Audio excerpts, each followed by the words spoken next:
So every month I do a Q&A, and this month I've got some great questions from you guys. Let's get to it. Hey everybody, my name is Jimmy. I'm drinking some Iron Horse Roasters coffee, and this is Coffee and Trains.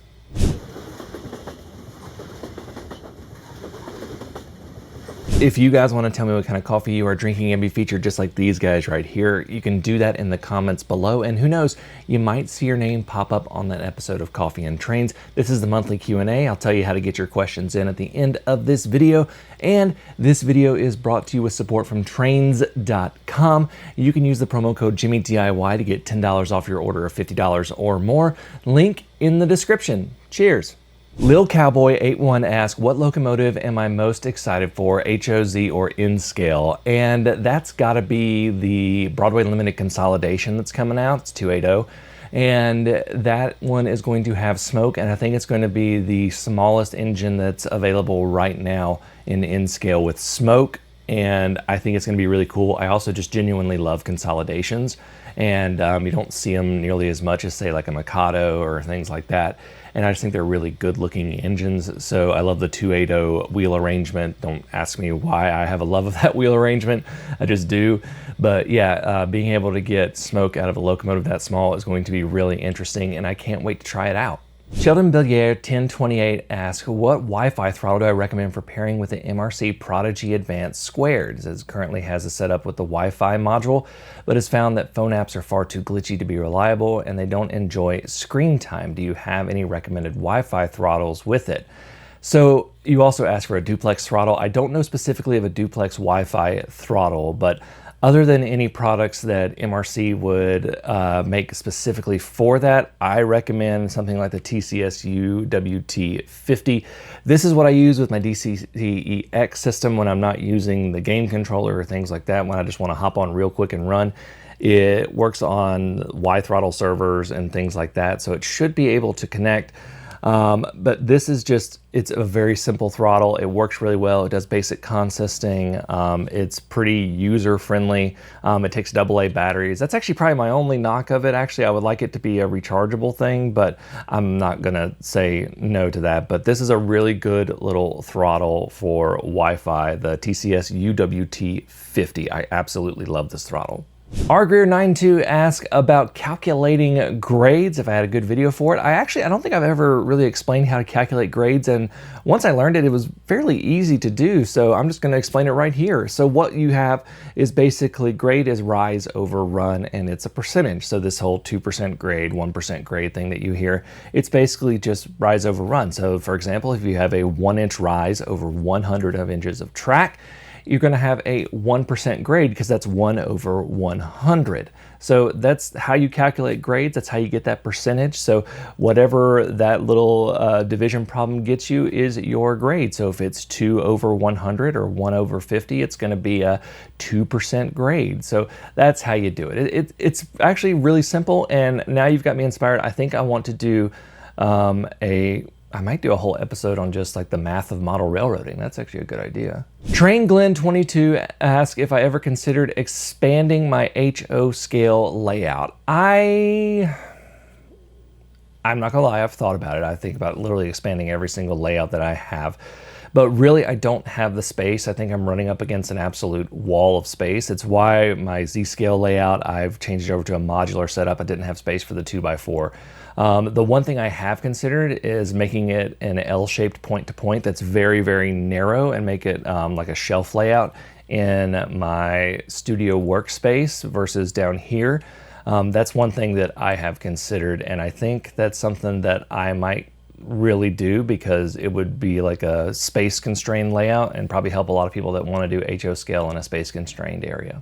Designer of Dragons is asking about staging yards and the need for staging yards, and giving some insight onto that. So what really a staging yard is for a lot of people is a fiddle track. If you have a large layout, you definitely, if you're doing operations, are going to need some sort of staging yard, because you're probably going to have multiple trains running, and you're going to need a place for them to go to and from.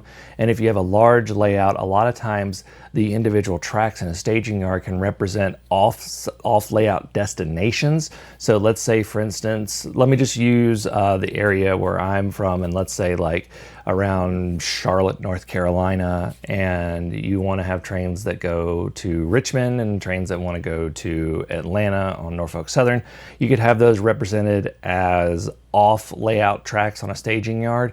But also a lot of people will say you have staging tracks for running pieces on and off for when you're doing operations, because a railroad, when you're modeling operations, does have to have a lot of times where you're connecting to an off layout destination. So a staging track is really for that. It's also known as a fiddle track, where you really just pull cars on and off. So that's really what you use it for, is to represent off layout destinations and to switch out the trains and cars that you're running. Morgenstein Railroad asks, does anyone manufacture an RSD-15 other than Model Power or Mahano? And actually, yes, I believe that Broadway Limited has manufactured an RSD-15. You just gotta look around and get it. I would steer clear of anything Paragon 3 in end scale. So hopefully you can find like a Paragon 4 or a Paragon 2 or something like that. I don't know if they made it a Paragon 2, but that is where you will find an end scale RSD-15. Chaos Railway asks, what is the absolute minimum sharpest radius that a Yellowstone and N scale can go around?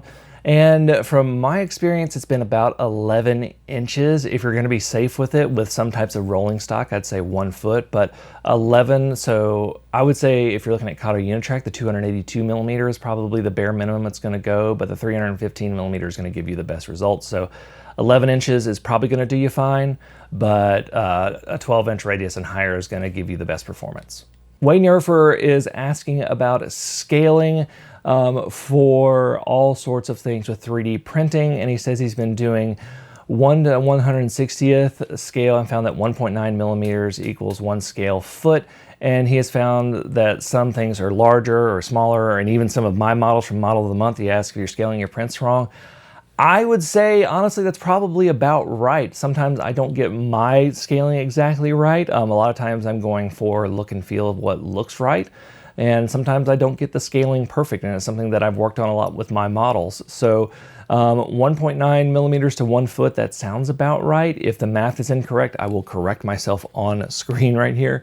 But yeah, if that's scaled correctly, then absolutely keep going with it. Jacoby1 asks, what technique do I use for blending the backdrop with your scenery? Well, I've actually started using a lot of like partially photo backdrops and cutting them out to the exact shape. And then I also do a lot of like shrubbery and things like that along the edges. I'll also put things that break up that hard line, such as trees or buildings or things like that, that kind of just make it like, oh yeah, there is a background back there, versus you can see that clear line the entire time. Snowman Fred asks, which would be easier to learn, 3D printer or laser cutter? I see the benefits of both in model railroading, just not sure which would be better and easier to learn.